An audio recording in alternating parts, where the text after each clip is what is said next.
Bon, bonjour à vous tous. Donc, merci de participer à ce webinaire de Dext et EBP Informatique. Le but de cette présentation de ce webinaire, c'est montrer comment Dext et EBP préparent déjà l'arrivée de la facture électronique. Donc, déjà, pour commencer, on va déjà se présenter. Donc, nous sommes 3 intervenants. Donc, je laisse parler Emmanuel. Donc, bonjour, j'espère que vous m'entendez bien. Je suis absolument ravie d'être là avec vous aujourd'hui. Donc, je suis Emmanuel et je suis responsable du développement entreprise chez Dext. Je vais continuer, je m'appelle Florian, je vais me présenter du coup avec Emma et je suis très content de présenter avec toi Laurent aujourd'hui. D'ailleurs, désolé pour le décalage sur la présentation en termes d'alignage. Donc moi, mon travail, c'est d'accompagner les cabinets lorsqu'ils commencent à être intéressés par l'automatisation. Et donc, je laisse savoir Laurent maintenant. Et donc moi je suis Laurent Millet, donc j'ai vu dans l'assemblée, j'avais certains de mes clients qui étaient présents. Donc moi je suis chez EBP, je m'occupe des experts comptables et je suis là pour faire l'intervention avec Emmanuel et Florian, tout simplement. Voilà. Allez, on va démarrer. Donc sur la présentation, donc dans le programme qu'on va vous présenter ce matin, donc il y a 5 items, on va dire d'abord la facture électronique. Les plus de BP, parce que forcément il y a un lien automatique entre Dext et EBP. Les plus de Dext, qu'est-ce que Dext va vous apporter? On va surtout aller sur une présentation complète de Dext et ensuite vous montrer comment ça va se dérouler dans BP informatique. Et après, il y aura un temps de débat entre des questions-réponses, tout simplement. Ce qu'on va peut-être faire, c'est que si vous avez des questions, ce sera uniquement par chat parce que vu qu'on est quand même nombreux, vous pouvez pas parler, on sera plus simple. Et après, s'il y a des questions qu'on ne pourra pas répondre, sinon après derrière, on vous appellera directement, soit EBP, soit Dext pour avoir un complément d'information. Voilà, tout simplement. Allez, on démarre. Je laisse la place à Florian sur la partie facture électronique. Merci Laurent. Donc dans un premier temps, on va faire un peu un point de contexte sur la partie facture électronique. Donc on sait que ça va arriver et donc c'est un peu le sujet d'aujourd'hui. Et donc globalement, l'objectif aujourd'hui, c'est de montrer comment un logiciel de production et de prix comptable fonctionnent ensemble pour pouvoir se préparer à la partie facture électronique. Donc juste en termes de contexte, aujourd'hui, on voit qu'il y a plus de 2 milliards de factures qui sont échangées chaque année.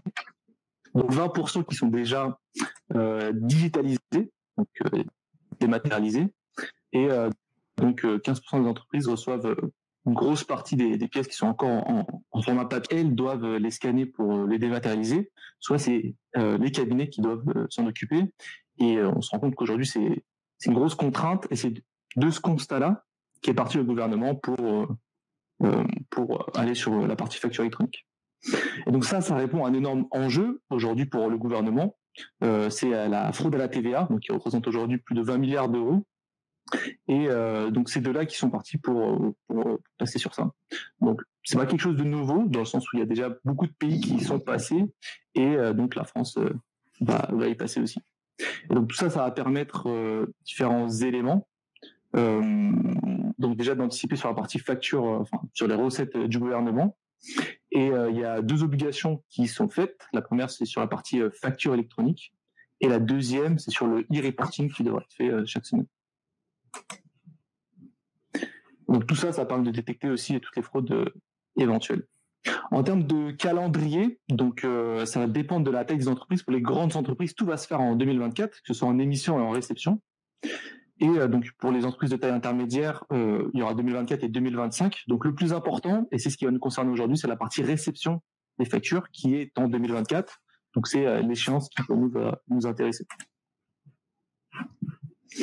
Et donc ça va permettre différentes choses. Donc d'une part la réduction des coûts sur le traitement de la facture, l'automatisation des process, en termes de délai de paiement, tout ça va être accéléré. Donc on va vraiment rentrer dans l'ère de l'instantanéité du traitement de la facture, une diminution du traitement papier et de son coût, donc que ce soit en termes d'archivage, de traitement et de manipulation, et une sécurisation, comme l'ensemble des factures vont passer dans des tuyaux sécurisés, tout ça va renforcer la partie sécurisation des informations. Et donc globalement, ce que ça va changer, c'est qu'il y a beaucoup plus d'opportunités, dans le sens où il y aura moins de temps qui sera attribué sur la partie saisie et extraction d'informations, donc beaucoup moins de traitement sur les factures et forcément le développement de nouveaux services. Et il y a une grosse contrainte réglementaire qui va être le fait que les cabinets vont devoir réaliser et traiter la facture de manière électronique. Le jeu aujourd'hui, c'est de pouvoir l'anticiper et de ne pas se dire voilà, j'attends 2024 que la réglementation arrive pour se mettre. Allez, je reprends la main sur la partie. Ouais, je reprends la main sur la partie EBP. Quels sont les avantages de cette solution? Alors, je suis encore vraiment désolé pour ce décalage de lien, parce qu'en fait, c'est lorsqu'on a intégré le PowerPoint sur l'application, il y a un petit décalage. J'en suis désolé. Donc voilà. Bon, déjà, première chose, EBP est membre de la SDDS, donc présentée par la FNFE. Donc, je savais pas ce que c'était. Donc, peut-être que certains d'entre vous devaient le connaître. C'est la simplification et dématérialisation des données de société. Donc, ça, fait le savoir. Ce qui est plus important, c'est que EBP, depuis 2018, était le premier, en fait, était le premier éditeur à faire la facture électronique via Chorus Pro. Donc, on était les premiers sur ça, et souvent au niveau des institutions de l'ordre des experts comptables, c'est vrai qu'ils nous citent parce qu'on était les premiers à faire ça. De plus, on essaie de plus en plus d'améliorer nos solutions afin de simplifier la facture électronique, parce que bon nombre de personnes veulent envoyer les factures électroniques. C'est très compliqué. Certains d'entre vous, experts comptables, j'ai pu rencontrer il y a une quinzaine de jours sur une région où vous êtes membre de certains sur la EBP est membre du dispositif BPI France. Donc en fait, c'est les cabinets qui vont EBP avec BPI France et les experts comptables vont mettre en place la mise en œuvre de factures électroniques. Donc en fait, ce qui est important, c'est de former et les collaborateurs et les experts comptables, mais surtout les clients finaux à mieux appréhender la partie facture électronique. Parce que ce qu'on disait Florian tout à l'heure, 2024, c'est demain, parce que tous vos clients sont concernés pour recevoir des factures électroniques. Imaginons qu'on prend un cas concret, votre client travaille avec Orange ou avec EDF, forcément, les grosses entreprises vont pouvoir envoyer des factures électroniques, il faudra bien les réceptionner. Donc, tout le monde est concerné à partir de 2024 en réception de factures. Donc, c'est pour ça que la BPI, avec l'ordre des experts comptables, et aussi EBP, mettent ça en place pour qu'on puisse mieux appréhender l'arrivée de cette facture électronique. Donc voilà, EBP fait bien partie du club utilisateur de Chorus Pro, et surtout la télétransmission se fait en automatique dans nos logiciels, et après on peut envoyer ça par lot ou par facture. Donc en fait on va avoir une trace, comme quand vous envoyez vos informations dans jefacture.com, on sait que la facture est envoyée, validée. Excusez-moi, sur la jefacture lorsqu'on envoie ma liasse fiscale, pardon. Donc là on aura la même chose sur la partie facture électronique. Donc on va pouvoir l'envoyer par lot ou par facture. Voilà. Donc en fait, surtout EBP s'est approché des partenaires experts comptables, donc entre autres jefacture.com, ça va être la plateforme générique de l'ordre des experts comptables, mais il y aura d'autres plateformes, donc il faut que EBP soit là pour sortir une facture électronique. Donc voilà, c'est indispensable pour EBP, qui est une société indépendante française, et on est là pour accompagner les experts comptables et surtout vos clients. Et bien sûr, les partenaires ont besoin de différents types, donc TPE, PME et experts comptables. Voilà, j'ai été un peu rapide, mais c'est pour vous dire que BP est présent sur la facture électronique, donc depuis 2018 sur la partie Chorus, et c'est vraiment un thème qui est primordial pour BP, parce que bon nombre de vos clients utilisent nos logiciels, et il faut absolument qu'il y ait une liaison entre ces nouveaux portails qui vont arriver en 2024. Voilà. Allez, maintenant je vais repasser la main à Florian sur la partie les plus de Dext, par rapport à voilà, tout simplement. Merci. D'accord. Alors du coup, je vais reprendre. Donc à nouveau, Emmanuel.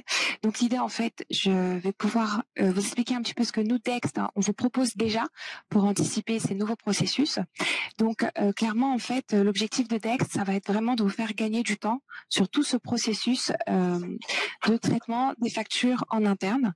Et depuis notre création, on a vraiment mis en place plusieurs moyens de traitement et de soumission de la facture en interne pour vous faire gagner du temps.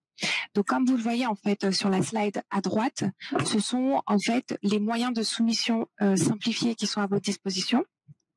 Donc, plutôt que de faire de la saisie donc à partir des pièces, Dext va vous proposer en fait de glisser-déposer les pièces que vous avez sous format PDF, sous format JPEG directement dans Dext afin qu'on fasse l'extraction.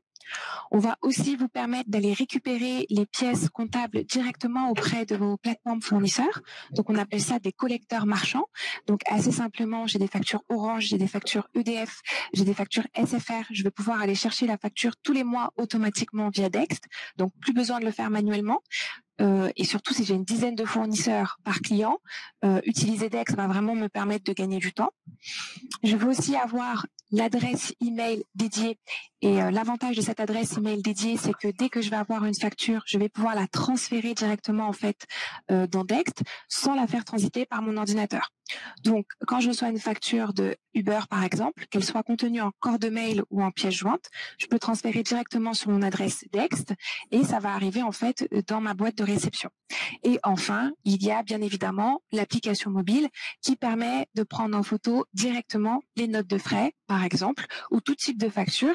Et ça arrive dans Dext, en fait, dans un délai plutôt court.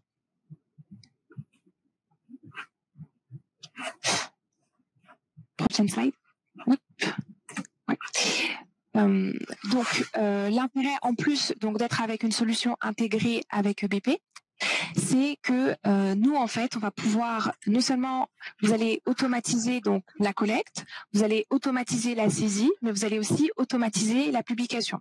Qu'est-ce que ça veut dire? Les écritures vont arriver dans Dext, elles vont être automatiquement extraites par Dext. Donc, à partir de la facture, Dext sera en mesure d'extraire le nom du fournisseur, la date de la facture, sa date d'échéance, les montants de la TVA.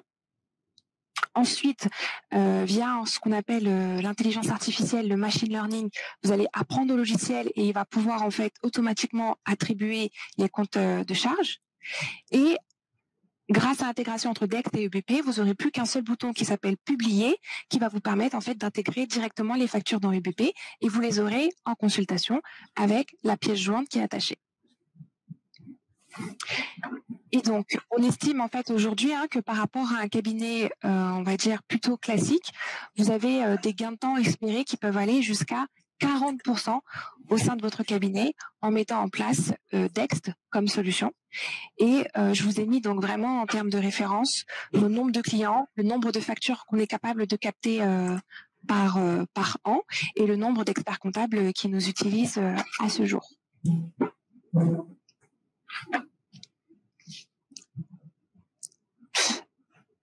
Donc Florian, je te relaisse la main. Tout à fait. Et du coup, globalement, l'idée, c'est de dire que donc la facture électronique va répondre à différentes problématiques. Donc, la première, c'est de réduire la partie facture papier. Donc en fait, il n'y a pas besoin d'attendre l'arrivée de la facture électronique pour ça, parce que nous, aujourd'hui, on a déjà une application mobile, une adresse mail dédiée, comme on a vu, et des connecteurs. Donc on va faire une démonstration juste après pour que vous puissiez le voir. Avec la facture électronique, ça va te permettre le fait de ne plus avoir de saisie à faire dessus grâce à la facture en format facture X. Donc nous, on peut déjà le faire avec les 99% de taux d'extraction. Et le dernier élément, c'est la sécurisation des informations grâce au tuyau sécurisé. Alors, en fait, ça, on peut déjà le faire aussi parce qu'il y a tout qui va être regroupé à un seul endroit aux normes RGPD. Donc on va pouvoir commencer sur la partie démonstration. Donc j'ai vu qu'il y avait quelques commentaires sur les slides qui étaient peu lisibles parce que c'était petit sur la partie moyen de collecte. Donc là je vais partager mon écran, comme ça on va pouvoir voir comment se présente concrètement le logiciel et comment il fonctionne. Du coup je vous invite à me dire si vous voyez bien mon écran. Normalement vous devez voir le site de Dext. Est-ce que Laurent ou Emmanuel...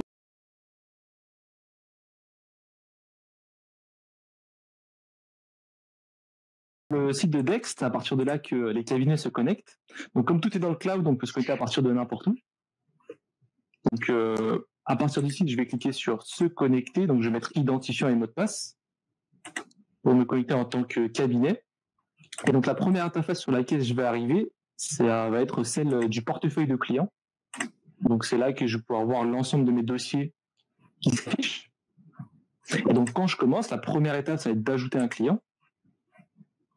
Donc, je renseigne son nom et son domaine d'activité. Juste après, je vais définir les accès collaborateurs. Donc, chaque collaborateur a ses propres accès et je vais définir qui peut voir le dossier. Je renseigne les noms et prénoms du client et son adresse mail. À partir de là, je vais décider soit j'invite mon client pour utiliser les moyens de collecte, ou deuxième cas de figure, mon client n'est pas intéressé pour utiliser le logiciel. Il veut continuer à déposer les factures en format papier. Dans un premier temps, d'accord. Et donc, dans ce cas-là, je mets ignorer l'invitation. Comme ça, je crée son dossier sans que lui soit au courant. Une fois que le dossier est créé, donc là je vais aller sur mon dossier, une fois qu'il est créé, je vais cliquer dessus pour rentrer dedans, et en cliquant dessus, j'arrive à la boîte de réception des achats, donc c'est là que s'affiche l'ensemble des factures, et donc quand le client se connecte, lui il arrive ici.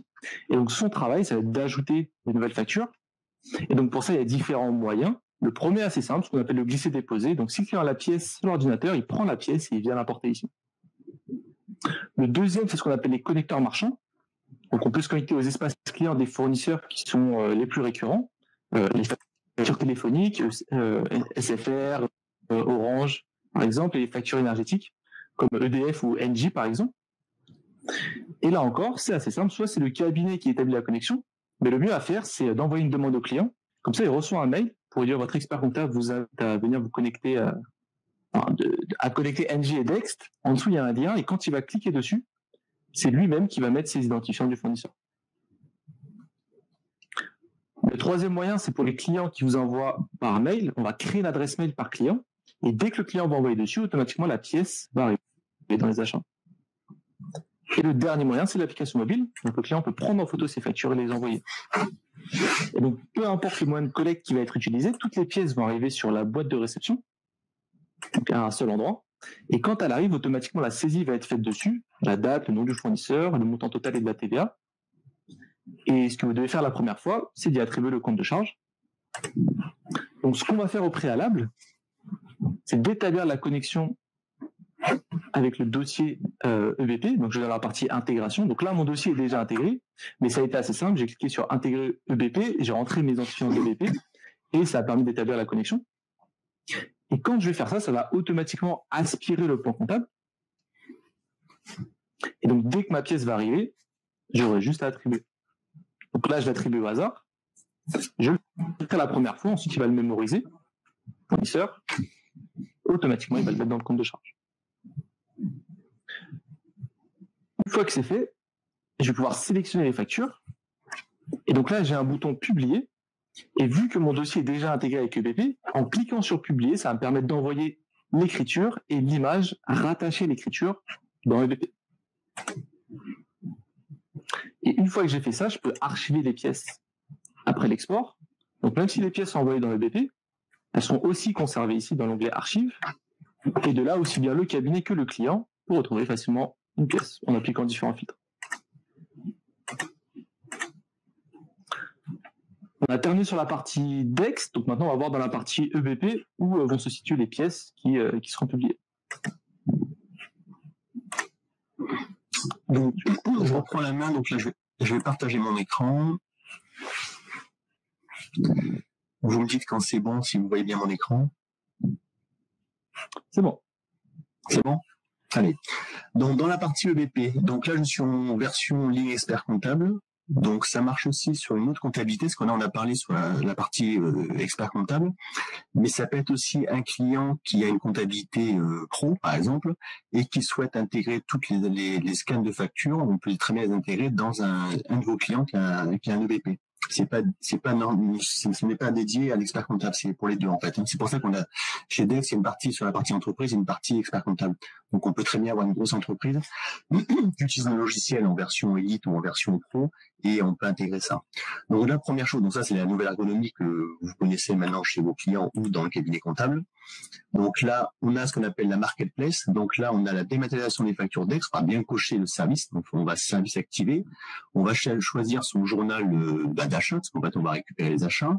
On peut choisir est-ce que c'est de la confirmer ou simuler, parce qu'on peut très bien dire j'intègre les factures et elles sont juste en simulé. Et on peut même, si sur un certain dossier, vous avez l'analytique, intégrer l'analytique directement de Dext vers EBP. Une fois que j'ai activé ces services-là, tout simplement dans Quotidien, que vous connaissez, on va retrouver la saisie journal, mais on va surtout retrouver les écritures des factures d'achat dématérialisées. Donc ça, on l'a importé hier, on le fait pas en live parce qu'on a toujours peur des liaisons automatiques, mais j'ai importé les écritures donc de Dex, on a validé ces écritures-là et elles s'intègrent automatiquement dans le BP. Et une fois que j'ai ça, je vais dans ma saisie journal, tout simplement, et je vais retrouver dans mon journal d'achat toutes les factures qui ont été intégrées. Donc ça repart sur mon autre écran, hop, voilà.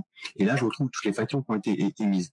Et lorsque je clique sur le document associé, bien sûr, j'ai ma facture scannée qui est lisible également. Donc quand on va faire ma révision de dossier, je vais très bien pouvoir avoir ma facture qui est là, mon document associé qui se trouve ici, voilà, simplement. Donc la liaison se fait automatiquement, en fait, on a juste, je reprends le schéma qu'on a fait, je vais juste dans écriture des factures d'achat, importer les écritures, ça s'importe automatiquement. S'il y a des factures en erreur parce qu'il y a un doublon ou peu importe, on va les retrouver ici. Et après, on est uniquement dans la saisie journal, on va retrouver toutes les informations. Voilà, c'est l'avantage qu'on a fait une liaison automatique entre Dex et EBP, c'est ça, c'est que ça se fait, je valide dans Dex, ça part, et ça fonctionne dans EBP directement. Voilà, simplement. C'est assez rapide dans EBP. C'est plutôt dans Dex, il y a un peu plus de travail parce qu'en fait, on va récupérer les informations, mais la liaison, vous qui êtes utilisateur de BP, ça se fait simplement. Voilà. Donc, j'arrête le partage.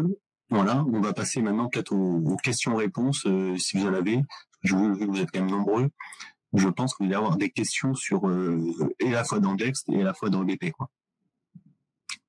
Merci Laurent. Et du coup, moi j'avais une question pour toi. S'il y a des cabinets qui sont présents aujourd'hui mais qui n'utilisent pas EBP, quels sont les 2-3 éléments clés un peu de EBP qui motivent les cabinets à passer avec vous? Surtout la simplicité de nos produits. Hein. Je pense que le mot d'ordre, en fait, il est là, c'est qu'en fait, nos produits sont très simples. La mise en place est très très simple. On va voir toute la partie comptable, liasse fiscale, immobilisation dans le logiciel. Et surtout, EBP a fait un choix d'avoir aussi bien nos logiciels en local qu'en mode hébergé. Voilà, ça c'est parce qu'on se rend compte qu'il y a des cabinets ou même des clients finaux, hein, on fait les deux. Les gens certains sont allergiques au mode web et d'autres veulent absolument du mode web. Donc nous on fait toujours les deux et René Santis, notre PDG, il a dit qu'on resterait sur du mode local, parce qu'il y a bon nombre de gens restent sur du local, quoi. Voilà. Je fais juste une petite parenthèse, même si vous me connaissez EBP. EBP est quand même une société française indépendante. Et nous sommes aujourd'hui 600 salariés chez EBP. Donc on a toujours une image de société pour petits clients, mais on est une société à taille quand même assez importante maintenant. Et on est là pour équiper les cabinets, mais aussi vos clients. Voilà, je fais juste une parenthèse, mais c'est important et c'est une SA familiale. Hein. Alors on n'a pas de fonds de pension chez EBP. Hein. Ça me rappelle au congrès, je crois, 2019, où justement on voyait EBP du coup, partout. Et c'était vraiment bien. Alors, vous êtes passé aux questions, si vous en avez. Ou est-ce que c'était très clair? C'est possible aussi. Hein. Alors, le client qui a EBP doit avoir aussi un abonnement chez Dex, quel coût? Tout à fait. Du coup, je vais prendre la question. Alors, en effet, c'est deux logiciels distincts, donc deux sociétés distinctes. Donc, si vous voulez utiliser EBP et Dex, en effet, il faut prendre un abonnement chez EBP et chez Dex. Et en termes de tarification, c'est en fonction du nombre de dossiers. Donc, le premier pack, c'est un pack de 10 dossiers. Donc, sur les 10 dossiers, vous avez un nombre de factures illimité. Donc, vous mettez autant de pièces que vous voulez. Le nombre d'accès collaborateurs est illimité aussi. Au total, c'est 180 € par mois. Donc, ça fait 18 € par dossier. Et plus vous allez déployer dans le cabinet, plus le tarif va être dégressif. Donc, à terme, le but, c'est d'arriver à des tarifs à environ 5 à 7 € le dossier. Et dans ce tarif-là, tout est inclus. Donc, que ce soit le nombre de pièces, l'accompagnement, la formation, la mise en place. Il n'y a pas de frais de mise à jour, mais s'il y en avait, il serait inclus aussi. Donc, en tout cas, n'hésitez pas à revenir vers nous si vous êtes intéressé pour avoir les tarifs plus détaillés. On pourra juste vous les envoyer directement par mail. Alors, il y a une question, pourquoi le tuto de formation dans l'intégration Dex ne fonctionne-t-il plus? Je ne sais pas, donc il y a Chloé qui est la responsable marketing, donc elle va regarder pourquoi ça ne fonctionne pas, on verra vers vous pour que ça puisse refonctionner, quoi. Il n'y a pas de raison que ça ne marche pas, quoi.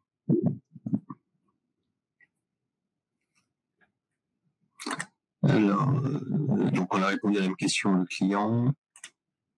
Alors, ça peut-on importer des écritures du relevé PayPal sur EBP avec Dex? Moi, Emma, peut-être que tu aurais... Merci beaucoup. Donc, en gros, en fait, aujourd'hui, Dex ne va pas prendre en charge le relevé PayPal. Voilà, pour le transformer sous format CSV, comme on est capable de faire en fait pour les autres banques.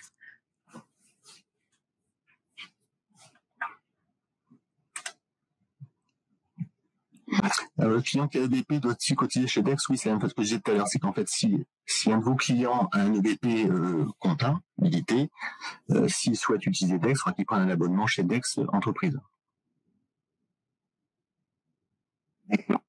Il y a une question pour Dex aussi, et moi je vais te la poser du coup directement. Combien de connecteurs proposons-nous et quel est le taux de disponibilité de ces derniers? Quel est le taux de disponibilité? Alors, en tout cas, en termes de nombre de connecteurs, en fait, on a plus de 2500 connecteurs. Ce sont des connecteurs monde. Et taux de disponibilité, en fait, il faut me confirmer parce que je ne sais pas trop ce que ça veut dire. Ouais, du coup, je pense que la personne voulait dire qu'il y a certains connecteurs peut-être qui ne fonctionnent pas. Enfin, de base, si nous on met en place des connecteurs, ils fonctionnent. Donc peut-être que c'est ça dont je voulais la question. D'accord. Donc sinon, elle peut nous repréciser la question. Et s'il s'agit en fait de savoir la fréquence à laquelle les nouveaux connecteurs sont créés, donc en fait, c'est en fonction de la demande. Donc plus vous êtes des cabinets nombreux à demander la création d'un nouveau connecteur, plus notre équipe produit va le prendre en compte et va mettre en place cette nouvelle connexion. Je vois qu'il y a une autre question sur est-ce qu'il y a un tutoriel pour faire la liaison entre DEXT et EBP? Alors oui, il y en a un, mais ce qui est encore mieux, c'est qu'il y a une personne de chez nous, si vous créez un compte d'essai, qui vous aide à établir la connexion directement. Et donc c'est encore mieux qu'un tutoriel juste vidéo ou écrit. Là, c'est la personne qui vous montre précisément comment on intègre votre dossier DEXT avec votre dossier EBP.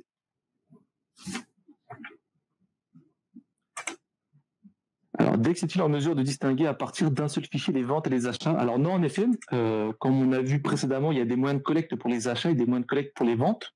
Du coup, il faudra juste rajouter les bons documents dans la bonne section.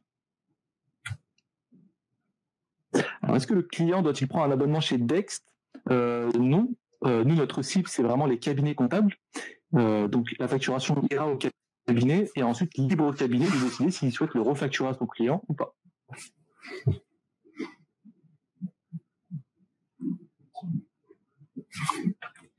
Ok, du coup, il y a eu des précisions sur l'information sur combien a été fonctionné, donc c'était bien ça, c'est de savoir en moyenne combien ne fonctionne pas. Donc, le mieux que je peux vous dire, c'est de vous invite à faire un compte d'essai sur DEXT et vous pouvez mettre autant de connecteurs que vous souhaitez et vérifier qui fonctionne bien. Une question concernant le plan comptable, dans DEXT, doit-il être unique ou est-il adapté à chaque client? Donc on fait bien un import du plan comptable pour chaque dossier. Et donc quand on crée l'intégration avec EBP, c'est bien une intégration propre à chaque dossier.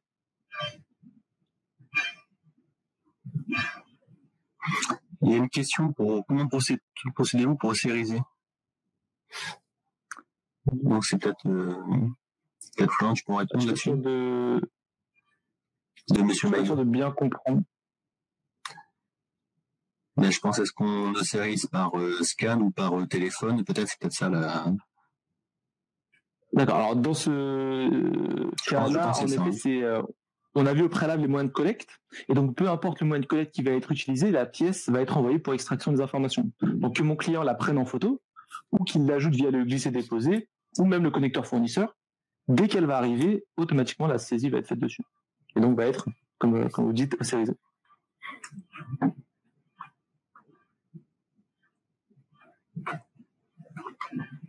Est-ce qu'on a répondu à toutes les questions? Je suis en train de vérifier. On regarde aussi, il semble qu'on ait fait le tour.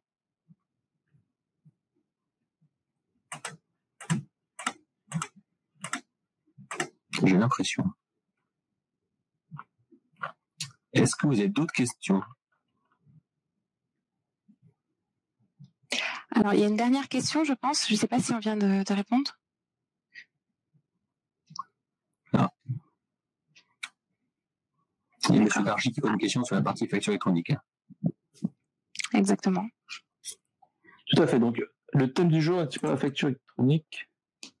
Alors, tout à fait. Donc, si vous avez une question en particulier dessus, on peut y répondre. Sur les obligations d'émission, donc là, on a donné le calendrier. Donc, si vous avez des informations précises que vous voulez sur la facture électronique, je vous invite à la poser. Alors, je réponds à Madame Alza sur la partie le passage je facture.com sera-t-il obligatoire? Pour l'instant, il n'y a rien qui est acté. Hein. Jefacture.com, on espère que l'ensemble des experts comptables vont aller sur jefacture.com, mais il y aura d'autres portails. Il n'y aura pas que jefacture.com, il n'y aura pas d'obligation d'aller sur jefacture.com. Comme aujourd'hui, quand vous envoyez vos liasses fiscales vers jedéclare.com, il y a d'autres sociétés qui proposent aussi la liaison entre la DGFIP et le cabinet comptable. Donc il n'y aura pas d'obligation. Est-ce que ça vous convient, Alsace? Après l'essai de présentation, est-ce qu'on peut envoyer tout ça, Florian? Ou moi au marketing oui, peut-être ça y passe. Comme on aura tous les mails, on va pouvoir envoyer tout ça en fait. Monsieur Mahu posait la question sur la partie relevé bancaire. Alors, la partie relevé bancaire, c'est vrai que vous le faites et EBP le fait aussi. Alors c'est un peu parce que nous, dans EBP comptabilité, on passe soit par jedéclare.com pour intégrer les relevés bancaires, ou soit on passe par du web scrapping pour récupérer l'intégralité des relevés bancaires avec un identifiant et un mot de passe de vos clients ou pour le cabinet. La seule difficulté aujourd'hui, c'est que la DSP2, en fait, où les mots de passe changent tous les 90 jours, c'est là où c'est un peu plus complexe aujourd'hui. Donc, mais c'est fait dans EBP, donc la partie intégration des relevés bancaires.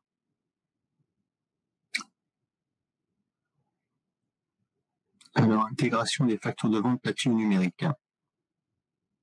Alors, en effet, on n'est pas allé sur la partie collecte des factures de vente. C'est globalement le même principe que pour les achats. Il y a soit un ajout via le glisser-déposer en PDF ou via l'adresse mail dédiée, mais en effet, il faut que les pièces soient déjà numériques.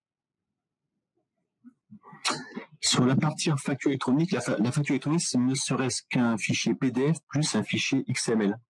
Et dans le fichier XML, on a tous les champs obligatoires que si on prend Chorus Pro, veut intégrer, quoi. Donc c'est deux fichiers PDF plus un fichier XML.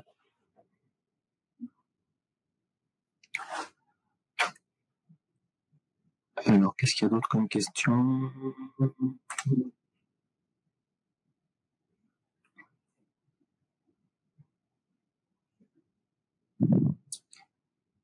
Obligation d'émission, ouais. Est-ce qu'on a, par exemple, a priori, on a répondu à toutes les questions, sauf s'il y en a d'autres.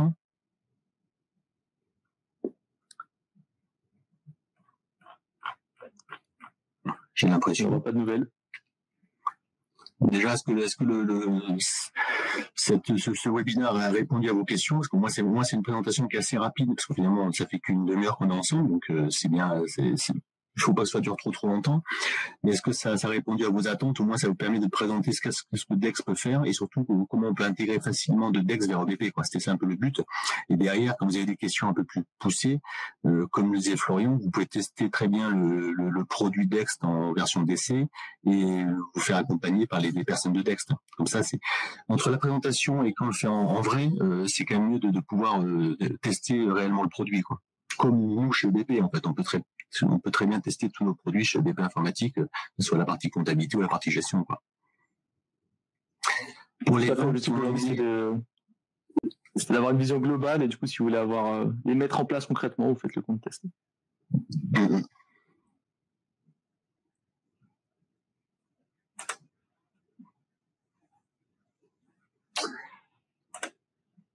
Ouais, pour les ventes, ça c'est Catherine Chaplin qui est chez BP Informatique, qui s'occupe de la responsable de l'assistance. Pour l'instant, il n'y a pas d'intégration des ventes dans la compta. Non, pas pour le moment. Voilà, c'est ça. On ne dit pas de bêtises. Hein. Ça viendra par la suite, mais pour l'instant, c'est pas le cas. Exactement.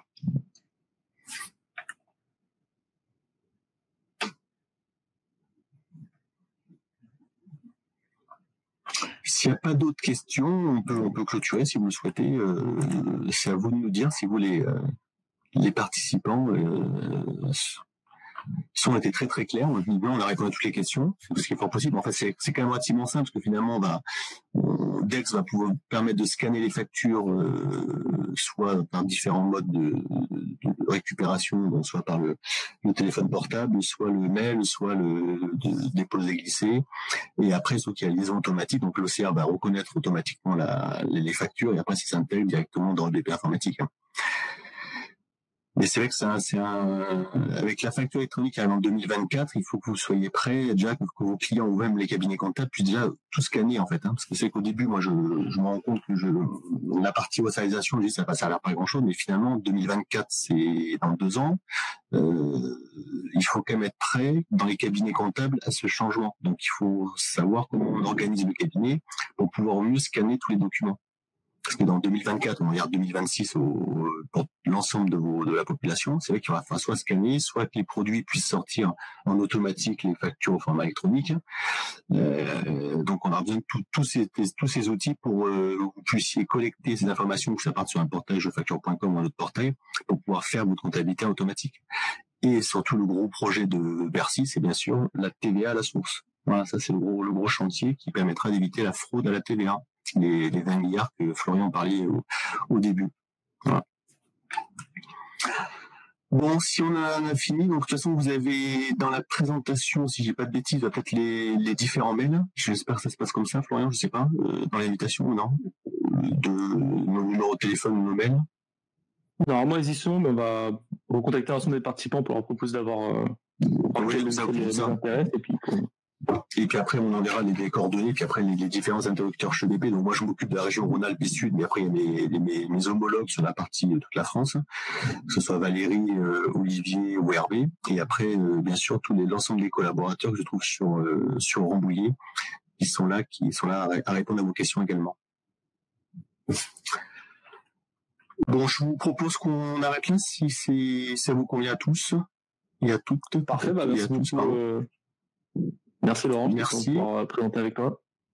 Merci à vous également. Donc c'était pour une première, donc peut-être qu'il y en aura d'autres de présentations, c'est pas possible parce qu'en fait on a pas mal de participants, donc il y a peut-être des personnes qui n'ont pas pu se connecter aussi, donc on risque de refaire un webinar sur la partie Dext et EBP. Et puis voilà, tout simplement. Voilà, écoute, en tout cas, ça a été un plaisir de mon côté aussi. J'ai fait le maximum pour répondre à vos questions par écrit, mais si vous en avez d'autres, n'hésitez pas. On sera très, très heureux de vous répondre. Très bien. Merci à tous. À bientôt, au revoir. À bientôt, au revoir.